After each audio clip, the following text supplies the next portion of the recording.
എന്റെ ജനങ്ങളെ, തീർച്ചയായും എന്റെ രക്ഷിതാവിന്റെ സന്ദേശങ്ങൾ ഞാൻ നിങ്ങൾക്ക് എത്തിച്ചു തരികയും ഞാൻ നിങ്ങളോട് ആത്മാർത്ഥമായി ഉപദേശിക്കുകയും ചെയ്തിട്ടുണ്ട്.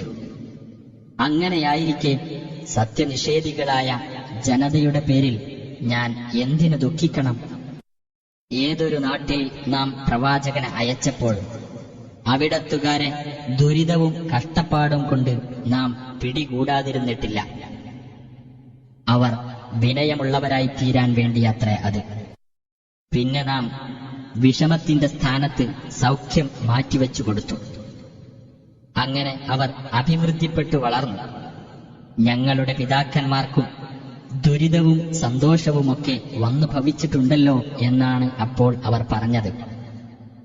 അപ്പോൾ അവരറിയാതെ പെട്ടെന്ന് നാം അവരെ പിടികൂടി.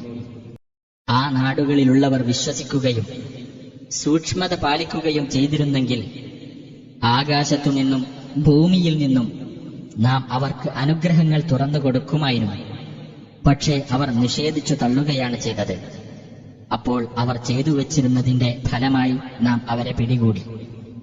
എന്നാൽ ആ നാടുകളിലുള്ളവർക്ക് അവർ രാത്രിയിൽ ഉറങ്ങിക്കൊണ്ടിരിക്കെ നമ്മുടെ ശിക്ഷ വന്നെത്തുന്നതിനെപ്പറ്റി അവർ നിർഭയരായിരിക്കുകയാണ്. ആ നാടുകളിലുള്ളവർക്ക് അവർ പകൽ സമയത്ത് കളിച്ചു നടക്കുന്നതിനിടയിൽ നമ്മുടെ ശിക്ഷ വന്നെത്തുന്നതിനെപ്പറ്റിയും അവർ നിർഭയരായിരിക്കുകയാണ്. അപ്പോൾ അള്ളാഹുവിന്റെ തന്ത്രത്തെപ്പറ്റി തന്നെ അവർ നിർഭയരായിരിക്കുകയാണ്. എന്നാൽ നഷ്ടം പറ്റിയ ഒരു ജനവിഭാഗമല്ലാതെ അള്ളാഹുവിന്റെ തന്ത്രത്തെപ്പറ്റി നിർഭയരായിരിക്കുകയില്ല. പഴയ അവകാശികൾക്കു ശേഷം ഭൂമിയുടെ അനന്തരാവകാശികളായി തീരുന്നവർക്ക് നാം ഉദ്ദേശിക്കുകയാണെങ്കിൽ അവരുടെ കുറ്റകൃത്യങ്ങളുടെ ഫലമായി നാം ശിക്ഷ ഏൽപ്പിക്കുന്നതാണ് എന്ന ബോധം അവരെ നേർവഴിക്ക് നയിക്കുകയില്ലേ? നാം അവരുടെ ഹൃദയങ്ങളിൽ മുദ്രവെക്കുകയും ചെയ്യും.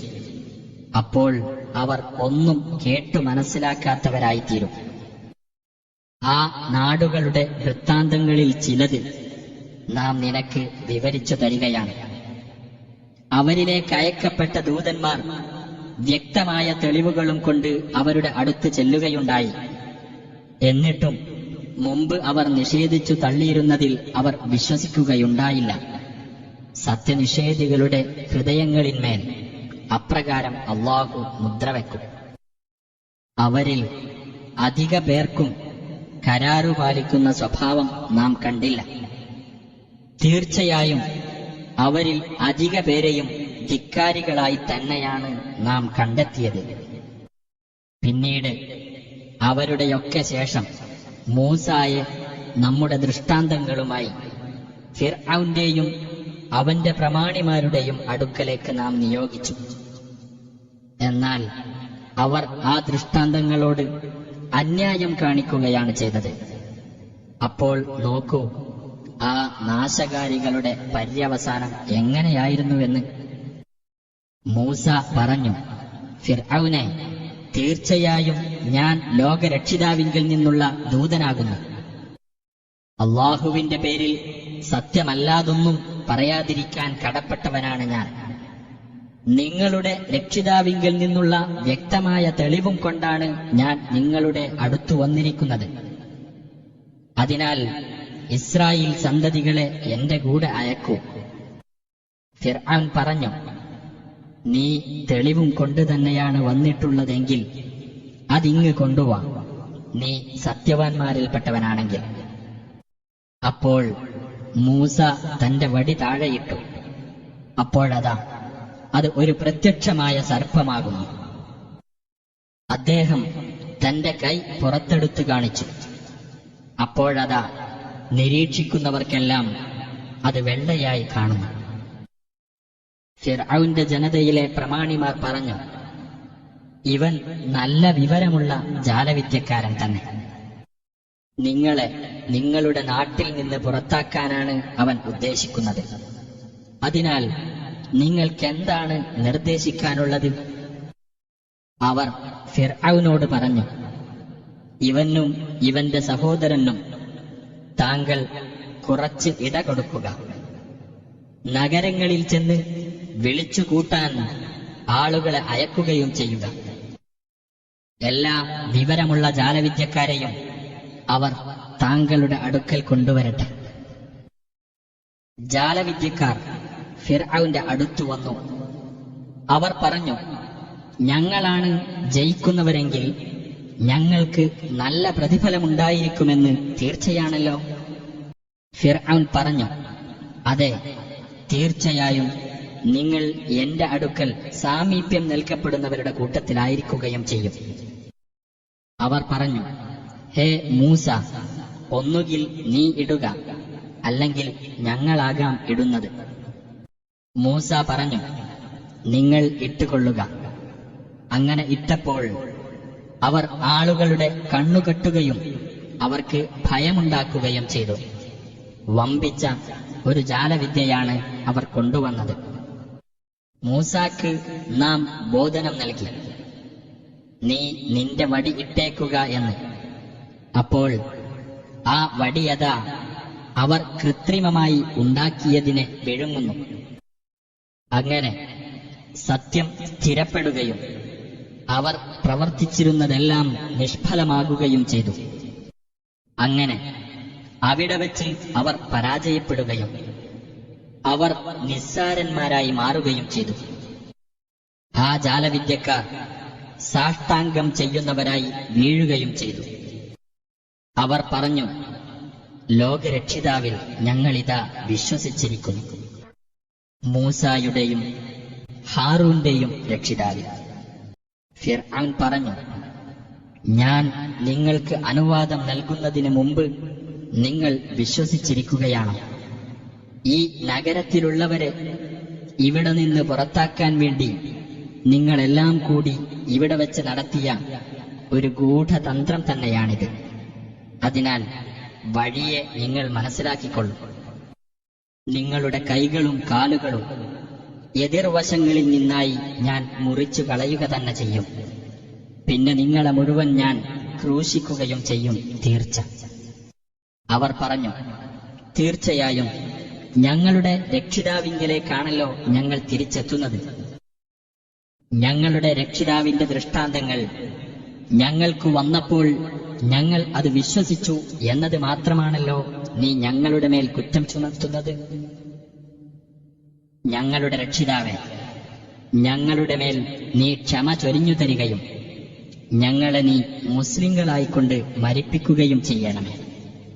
ഫിർഔന്റെ ജനതയിലെ പ്രമാണിമാർ പറഞ്ഞു, ഭൂമിയിൽ കുഴപ്പമുണ്ടാക്കുവാനും താങ്കളെയും താങ്കളുടെ ദൈവങ്ങളെയും വിട്ടുകളയുവാനും താങ്കൾ മൂസായെയും അവന്റെ ആൾക്കാരെയും അനുവദിച്ചു വിടുകയാണോ? ഫിർഔൻ പറഞ്ഞു, നാം ഇസ്രായേല്യരുടെ ആൺമക്കളെ കൊന്നൊടുക്കുകയും അവരിലെ സ്ത്രീകളെ ജീവിക്കാൻ വിടുകയും ചെയ്യുന്നതാണ്. തീർച്ചയായും നാം അവരുടെ മേൽ സർവാധിപത്യമുള്ളവരായിരിക്കും. മൂസ തന്റെ ജനങ്ങളോട് പറഞ്ഞു, നിങ്ങൾ അല്ലാഹുവോട് സഹായം തേടുകയും ക്ഷമിക്കുകയും ചെയ്യുക. തീർച്ചയായും ഭൂമി അല്ലാഹുവിൻ്റെതാകുന്നു. അവന്റെ ദാസന്മാരിൽ നിന്ന് അവൻ ഉദ്ദേശിക്കുന്നവർക്ക് അവൻ അത് അവകാശപ്പെടുത്തി കൊടുക്കുന്നു. പര്യവസാനം ധർമ്മനിഷ്ഠ പാലിക്കുന്നവർക്ക് അനുകൂലമായിരിക്കും. അവർ പറഞ്ഞു, താങ്കൾ ഞങ്ങളുടെ അടുത്ത് ദൂതനായി വരുന്നതിന്റെ മുമ്പും താങ്കൾ ഞങ്ങളുടെ അടുത്ത് വന്നതിന് ശേഷവും ഞങ്ങൾ മർദ്ദിക്കപ്പെട്ടിരിക്കുകയാണ്. മൂസ പറഞ്ഞു, നിങ്ങളുടെ രക്ഷിതാവ് നിങ്ങളുടെ ശത്രുവിനെ നശിപ്പിക്കുകയും ഭൂമിയിൽ നിങ്ങളെ അവൻ അനന്തരാവകാശികളാക്കുകയും ചെയ്തേക്കാം. എന്നിട്ട് നിങ്ങൾ എങ്ങനെ പ്രവർത്തിക്കുന്നുവെന്ന് അവൻ നോക്കുന്നതാണ്. ഫിർഔന്റെ ആൾക്കാരെ വരൾച്ചയുടെ കൊല്ലങ്ങളും വിളകളുടെ കമ്മിയും കൊണ്ട് നാം പിടികൂടുകയുണ്ടായി, അവർ ചിന്തിച്ചു മനസ്സിലാക്കുവാൻ വേണ്ടി. എന്നാൽ അവർക്കൊരു നന്മ വന്നാൽ അവർ പറയുമായിരുന്നു, നമുക്ക് അർഹതയുള്ളത് തന്നെയാണിത്. ഇനി അവർക്ക് വല്ല തിന്മയും ബാധിച്ചുവെങ്കിലോ അത് മൂസായുടെയും കൂടെയുള്ളവരുടെയും ശകുനപ്പിഴയാണ് എന്നാണ് അവർ പറഞ്ഞിരുന്നത്. അല്ല, അവരുടെ ശകുനം അള്ളാഹുവിന്റെ പക്കൽ തന്നെയാകുന്നു. പക്ഷേ അവരിൽ അധിക പേരും മനസ്സിലാക്കുന്നില്ല. അവർ പറഞ്ഞു, ഞങ്ങളെ മായാജാലത്തിൽപ്പെടുത്താൻ വേണ്ടി ഏതൊരു ദൃഷ്ടാന്തവുമായി നീ ഞങ്ങളുടെ അടുത്തു വന്നാലും ഞങ്ങൾ നിന്നെ വിശ്വസിക്കാൻ പോകുന്നില്ല. വെള്ളപ്പൊക്കം, വെട്ടുകിളി, പേൻ, തവളകൾ, രക്തം എന്നിങ്ങനെ വ്യക്തമായ ദൃഷ്ടാന്തങ്ങൾ അവരുടെ നേരെ നാം അയച്ചു. എന്നിട്ടും അവർ അഹങ്കരിക്കുകയും കുറ്റവാളികളായ ജനതയായിരിക്കുകയും ചെയ്തു. ശിക്ഷ അവരുടെ മേൽ വന്നു ഭവിച്ചപ്പോൾ അവർ പറഞ്ഞു, ഹേ മൂസ, നിന്റെ രക്ഷിതാവ് നിന്നോട് ചെയ്തിട്ടുള്ള കരാർ മുൻനിർത്തി ഞങ്ങൾക്കു വേണ്ടി അവനോട് നീ പ്രാർത്ഥിക്കുക. ഞങ്ങളിൽ നിന്ന് ഈ ശിക്ഷ അകറ്റിത്തരുന്ന പക്ഷം ഞങ്ങൾ നിന്നെ വിശ്വസിക്കുകയും ഇസ്രായേൽ സന്തതികളെ നിന്റെ കൂടെ ഞങ്ങൾ അയച്ചു തരികയും ചെയ്യുന്നതാണ് തീർച്ച. എന്നാൽ അവർ എത്തേണ്ടതായ ഒരു അവധി വരെ നാം അവരിൽ നിന്ന് ശിക്ഷ അകറ്റിക്കൊടുത്തപ്പോൾ അവരതാ വാക്ക് ലംഘിക്കുന്നു. അപ്പോൾ നാം അവരുടെ കാര്യത്തിൽ ശിക്ഷാ നടപടിയെടുത്തു. അങ്ങനെ അവരെ നാം കടലിൽ മുക്കിക്കളഞ്ഞു. അവർ നമ്മുടെ ദൃഷ്ടാന്തങ്ങളെ നിഷേധിച്ചു കളയുകയും അവയെപ്പറ്റി അശ്രദ്ധരായിരിക്കുകയും ചെയ്തതിന്റെ ഫലമത്രേ അത്. അടിച്ചൊതുക്കപ്പെട്ടിരുന്ന ആ ജനതയ്ക്ക് നാം അനുഗ്രഹിച്ച കിഴക്കും പടിഞ്ഞാറുമുള്ള ഭൂപ്രദേശങ്ങൾ നാം അവകാശപ്പെടുത്തി കൊടുക്കുകയും ചെയ്തു. ഇസ്രായേൽ സന്തതികളിൽ അവർ ക്ഷമിച്ചതിന്റെ ഫലമായി നിന്റെ രക്ഷിതാവിന്റെ ഉത്തമമായ വചനം നിറവേറുകയും ഫിർഔനും അവന്റെ ജനതയും നിർമ്മിച്ചുകൊണ്ടിരുന്നതും അവർ കെട്ടി ഉയർത്തിയിരുന്നതും നാം തകർത്ത് കളയുകയും ചെയ്തു. ഇസ്രായേൽ സന്തതികളെ നാം കടൽ കടത്തി രക്ഷപ്പെടുത്തി.